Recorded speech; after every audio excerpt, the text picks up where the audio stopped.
Hello बच्चों, आइए इस प्रश्न को देखते हैं। मैलिग्नेंट ट्यूमर्स में कोशिकाएं प्रचुरोद भवन द्वारा तीव्रता से वृद्धि करती हैं और शरीर के अन्य भाग में जाकर नया ट्यूमर बनाती हैं। रोग की यह अवस्था कहलाती है। विकल्प ए मेटाजेनेसिस, विकल्प बी मेटास्टेसिस, विकल्प सी टेरेटोजेनेसिस या विकल्प डी माइटोसिस। इस प्रश्न की जो मुख्य अवधारणा वह है मेटास्टेसिस। मेटास्टेसिस यहाँ पर हम देखेंगे कि जो मेटास्टेसिस प्रक्रिया है वह क्या होती है, इसका कैंसर से क्या संबंध होता है और किस प्रकार के ट्यूमर से ये संबंधित होती हैं।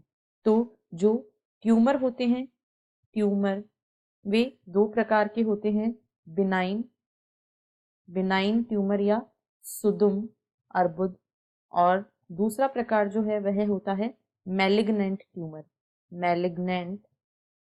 ट्यूमर जिसे दुर्दुम अर्बुद भी कहा जाता है।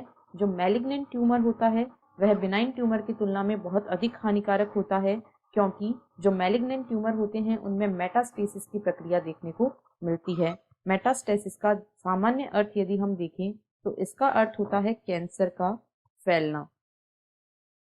इस स्थिति में शरीर में जो ट्यूमर मौजूद होता है, इससे कैंसर कोशिकाएं जो होती हैं वे कैंसर कोशिकाएं रक्त में मिलकर पूरे शरीर में फैलने लगती हैं, पूरे शरीर में फैलती हैं और प्रचुरोद भवन करती हैं, जिसकी वजह से कैंसर जो है पूरे शरीर में फैलने लगता है। इसी स्थिति को मेटास्टेसिस कैंसर कहा जाता है। और मेटास्टेसिस जो होता है यह कैंसर कोशिकाओं का सबसे भयावह गुण होता है, और इसी के कारण जो मैलिग्नेंट ट्यूमर होते हैं वो बिनाइन या सुदम ट्यूमर से अधिक खतरनाक होते हैं। अब यदि विकल्पों को देखें तो विकल्प ए में कहा गया है मेटाजेनेसिस। तो मेटाजेनेसिस जो होता है वह कैंसर से संबंधित नहीं है। जो सीलेंट्रेटा संघ के प्राणी होते हैं उनमें जो पीढ़ी एकांतरण देखा जाता है उसे मेटाजेनेसिस कहा जाता है। विकल्प बी में कहा गया है मेटास्टेसिस, यह बिल्कुल मैलिग्नेंट ट्यूमर्स का गुण होता है।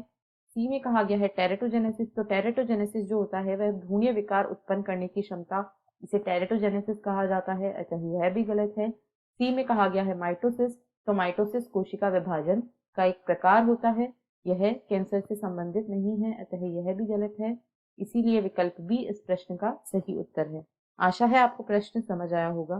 धन्यवाद।